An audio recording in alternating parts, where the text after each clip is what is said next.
Hello, and thank you for joining us for another episode of Your Money, Your Mission, the podcast designed to turn complex financial situations into actionable advice, powered by Johnson Financial Group. I'm your host, Kelly Mold, and today our topic is how to raise financially literate children.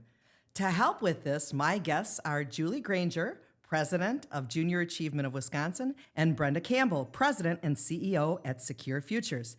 Thanks to both of you for being here today. Julie, let's start with you. For guests who are not familiar with the work of Junior Achievement, tell us a little bit about your mission. Sure. So Junior Achievement has been around actually here in Wisconsin since 1941, so we've got a great track record. And our mission is all about inspiring and preparing young people for success in the global economy. And we really do that through three pathways that we think are interwoven and support each other. And those are, of course, financial literacy, entrepreneurship, and career readiness. That sounds wonderful, actually. And what are the age groups that someone can participate in Junior Achievement? Yeah, so we start all the way back in kindergarten. We go through 12th grade in the classroom, and then very recently in the northwest part of the state, because we're a statewide organization, we've started working in partnership with a couple of colleges out there with financial literacy for 18 to 25-year-olds as well. Great. And Brenda, share with us a little about Secure Futures and some of the initiatives you have underway. Yeah, thanks, Kelly. Secure Futures started in 2006, and I would say our focus is financial empowerment, but unlike our friends at Junior Achievement, we're very narrowly focused. So we're focusing on students who are age 16 to 18, and we really see that as a sweet spot in financial education. And the other thing I would say is while financial literacy is so important, and that's the foundation, we're really focusing on financial capability and financial independence. So really giving students the tools and resources they need to become financially capable. So that's really interesting. So I reflect on when I was a student, especially in high school, and there certainly weren't financial literacy programs available at that time. And I wasn't exposed to other opportunities out there to do it. So my exposure was to the adults that I was near, and not all of them had the same financial management skills that that you would hope for. Or I had to kind of learn by hit and miss as I was going through college and my first jobs. So, financial literacy has become a really important thing. What kinds of situations do you see with students today, and how do you start to, motivate them to think about this and start engaging in this kind of financial literacy endeavor? Yeah, so two thoughts. One, we have a financial education movement underway across our country right now. So back in December, our Governor Evers, signed a bill into law that now requires that students take a personal finance course before they graduate from high school. And Wisconsin was the 24th state in the nation. There's two more that followed us. And I think by 2030, we'll see 50 states with this requirement. So what do you think prompted this movement and real focus on financial literacy? Yeah, a couple of things really prompted it. One, we had an economic downturn, and that's where things really started to kick in a big way. 2008, 2009, 10. That really brought to light the huge need that we had to make sure that our kids were ready and that they had the tools they needed to become truly financially capable. So that was the first part of it. But then, there is an organization called Next Gen Personal Finance, and they have made it their mission to make sure that every state is at least considering this as a mandate within the state. So they have a lot of power and resources behind it, and they've been hugely successful. Yeah, I would agree. It is a fantastic step forward for the state of Wisconsin and for kids, because Kelly, like you, I did not have a course like this when I was in high school. And I think what JA does really well is we start very early. And then so we start with some really basic concepts about earning and saving and making choices, right? And then we build on those concepts as students progress through the different grades. Yeah, and I'll be really interested in some of the tools that you actually apply. So I wanted to share with you a story. When my son was about 9 years old, we were having dinner, and I had decided to make a very simple dinner. I was, I think, saving some money, and I was trying to make it just a little simpler. So I'd whipped up some pancakes, and as I was serving the kids, he looked at me and he said, "What, are we poor now?" And I thought, oh my goodness. I think in my generation, we so wanted our children not to worry and have the stresses of finances that maybe those of us who grew up in the 60s, 70s, and 80s, early 80s had. So we tried to not put that pressure on them. But now I had this child who clearly, I thought maybe there are some things I need to do to make him a little more sensitive and a little more aware of really responsible money behaviors. So what kinds of things, and I guess let's start when they're younger. What kinds of things, how early can you start? And what kinds of ways can we help them start to think about this without creating the stress that maybe some of us had back in the day, but not kind of overcompensating and having them have no awareness of that reality? Sure. So I think even between the ages of 5 and 7, you can start with an allowance, right? Mm-hmm. And I always like to look at it in 3 buckets. What are you going to spend? What are you going to save? And what are you going to share? And so as kids start thinking about those concepts from a really early age, it just becomes part and parcel of how they think about money.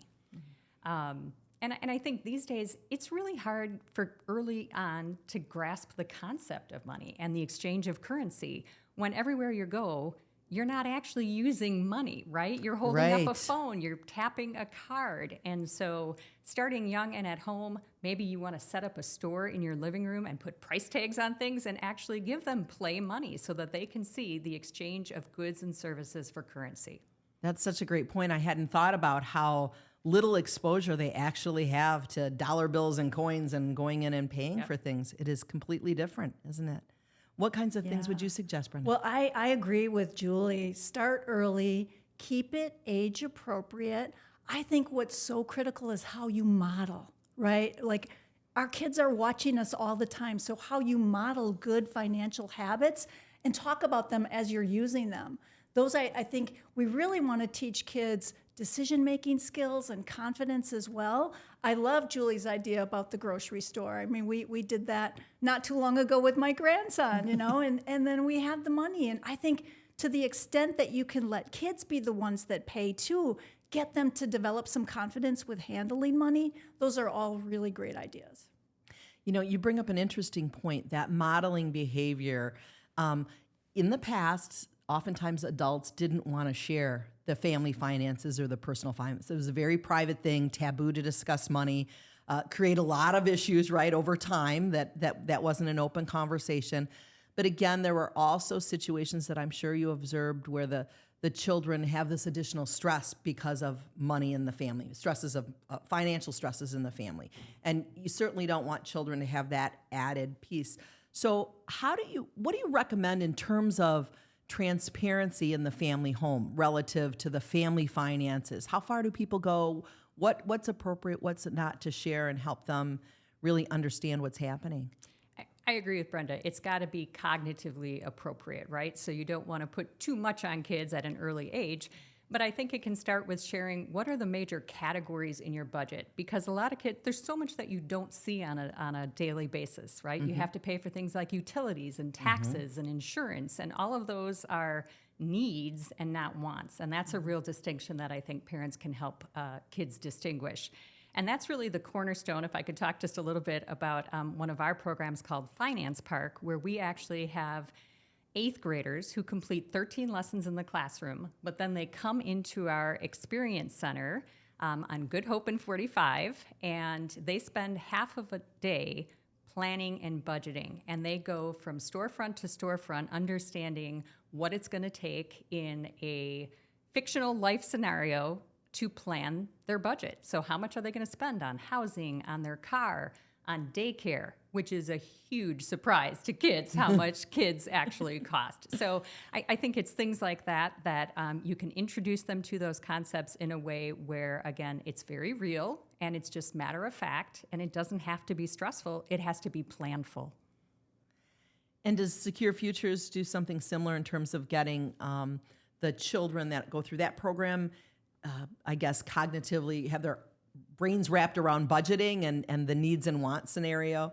Yes, absolutely. And we love Finance Park at Junior Achievement too. I think it's such a great program.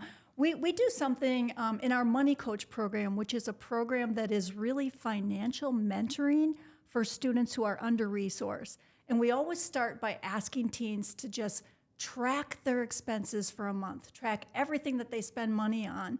And it is so eye-opening for them. And, almost to a T, students will tell you that they spend way more on junk food than anything else. And, that's one thing, like they wish they could take it back, but they can't, right? So that's eye-opening. Another thing that we have is a program we call Money Path. And Money Path is a web-based application that in a very unique way connects the dots between a student's post-high school path, whether that's college and career, going directly in the workforce, skilled trades, military, whatever that path is, and their financial future. So they actually get a little glimpse of the future and they can see like what that path is going to cost them to get there and what their budget will look like on the other side. So they can begin to make informed decisions about their future.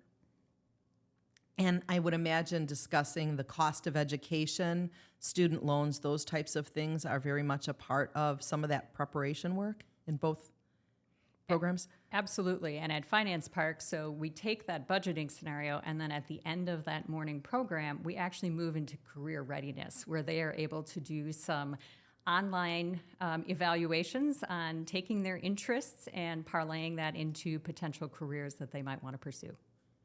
Interesting. So what are your thoughts on when a student should begin working, either part-time?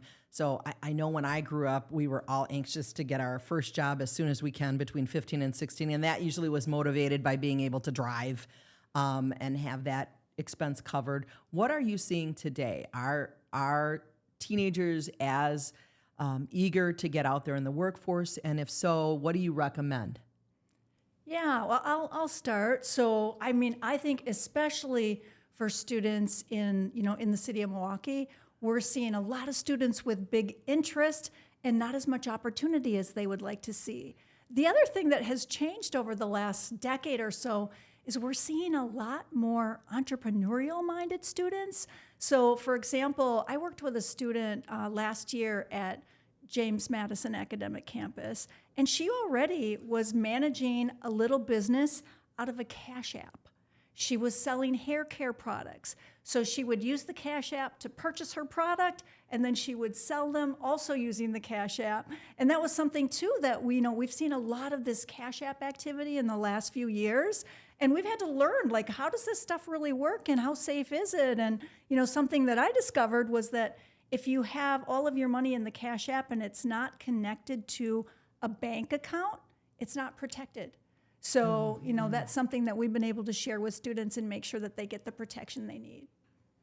I'm glad you brought up entrepreneurship, Brenda, because I think more kids than ever are saying this is a career path they want to pursue. They want to be in charge of their own futures. And Junior Achievement actually has a young entrepreneur program that we do on an annual basis, where we accept applications for kids who are already running their own businesses. And it starts as young as 10 and goes all the way up to 18. And we have recognized some pretty incredible kids around the state and the things that they have invented, that they are researching, marketing, selling, and truly probably making a lot more doing that than they could in a part-time job. So there's a ton of interest out there in entrepreneurship. So what kinds of things are you seeing them do? I think that's really interesting. So I'll tell you about the winner from just this past year. He actually invented a AI-inspired keyboard so that as folks are typing, it is actually predicting and filling in for you as you go. So it's kind of taking some technology that's already out there to the next level. But he didn't just invent a software, he actually manufactured the keyboard himself in the basement. And so he's done phenomenal with this. How incredible. So where do you think this entrepreneurial sentiment is coming from? I'm guessing social media, but is that what you're seeing also? Because certainly this is a very common newer mindset, right? Is that what you're thinking? Yeah, there's that. There's also college has become very expensive. Let's face it. Like I was just talking to 3 young men at Wauwatosa West High School. All 3 of them have no plans for college. I mean, one is talking skilled trades, another one wants to be an influencer, whatever that means, and the third one's undecided, right? But I think it's getting harder and harder to think of college as being within reach for all students. And so when you do have these students that are undecided, what kinds of things do you do to kind of help them narrow down what their path should be, or what they might, try? Yeah, well, with our Money Path program, it's not a career exploration program, but once a student has a career in mind, or maybe they have 2 or 3 careers in mind, they can go into the app and actually see what the cost of continued education is for that career, what the starting salary is for that career. And this is so critical because, if you have kids who are doing career exploration, we often find that career exploration tools pull a median salary. Well, how useful is it to look at a salary you won't see until you're 40 years old? We want them to see the starting salary so that they could think about what their budget looks like at 22 or, early in their career, and be able to connect those dots. So MoneyPath will show them, hey, if you're headed to college and you want to be an accountant, here's what you're facing in student loan debt. Here's what that looks like in an actual budget, as if you're on the other side of that decision. And they can really start to see what their future will look like.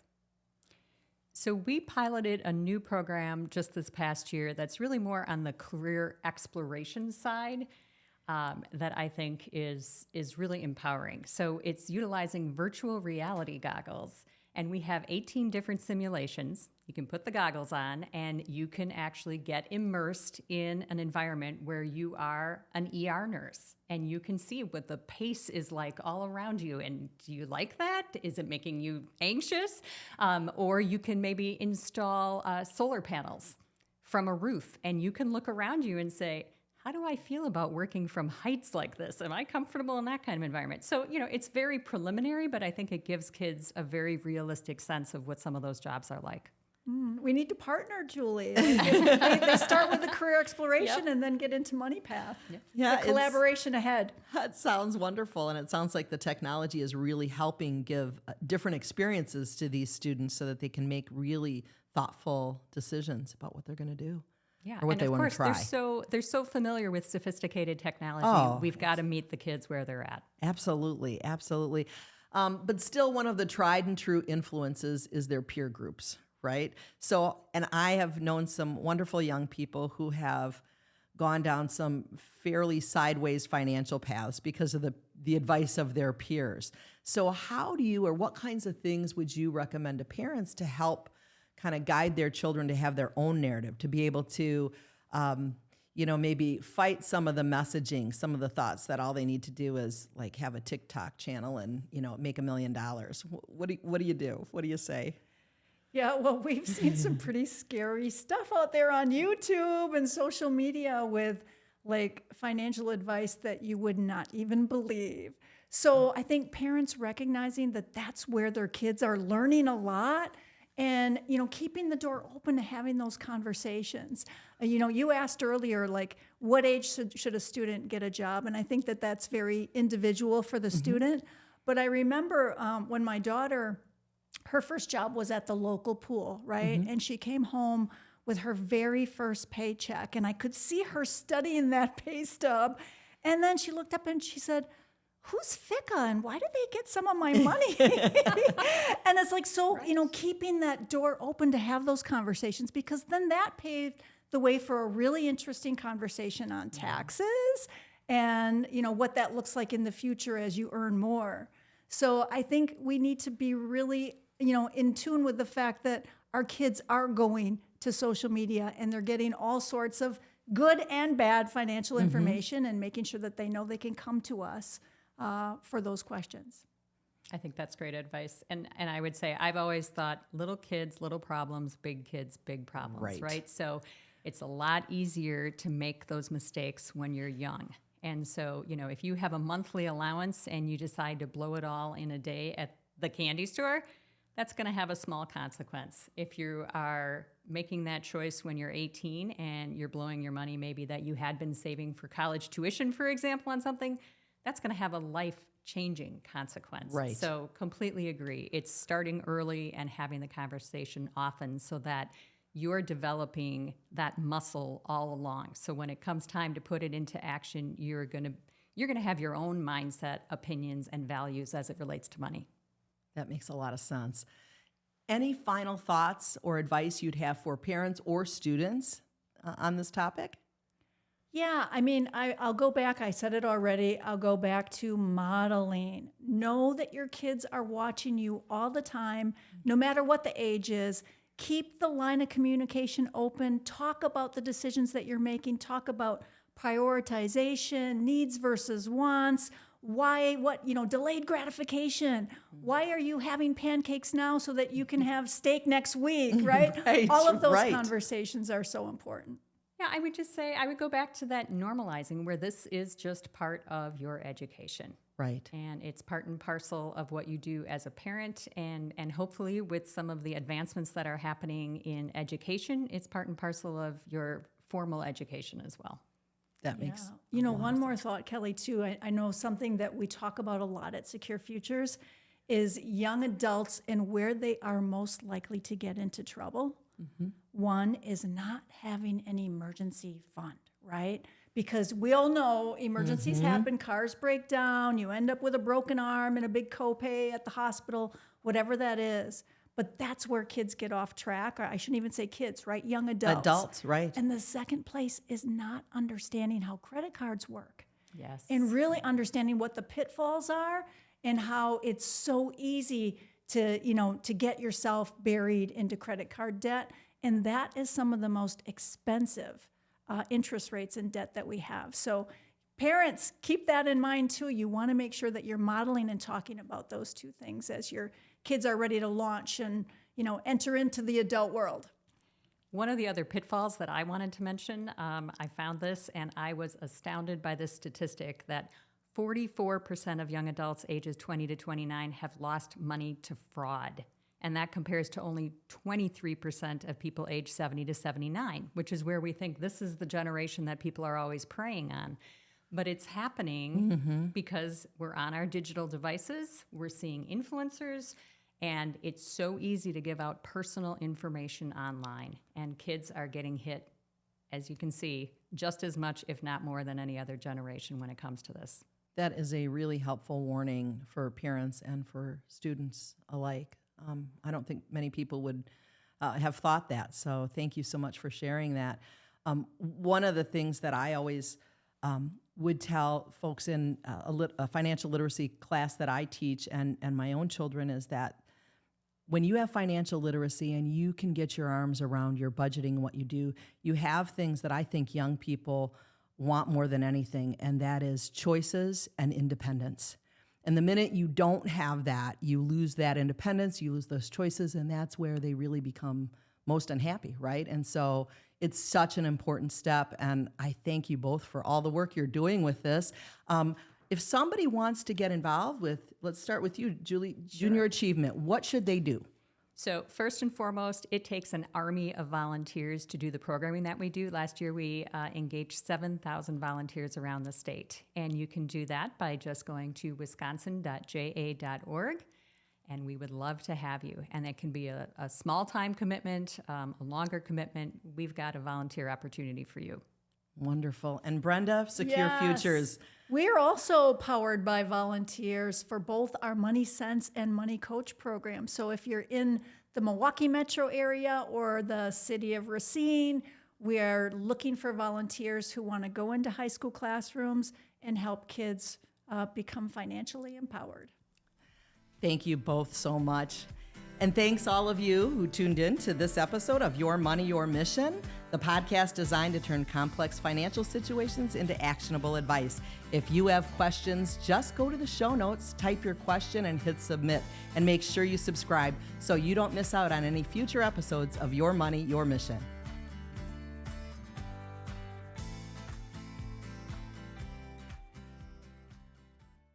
Products and services offered by these Johnson Financial Group companies: Johnson Bank and Johnson Wealth Inc. Johnson Bank is a member FDIC, equal housing lender. Wealth management services are provided through Johnson Bank and Johnson Wealth Inc., Johnson Financial Group companies. Additional information about Johnson Wealth Inc., a registered investment advisor, and its investment advisor representatives is available at advisorinfo.sec.gov.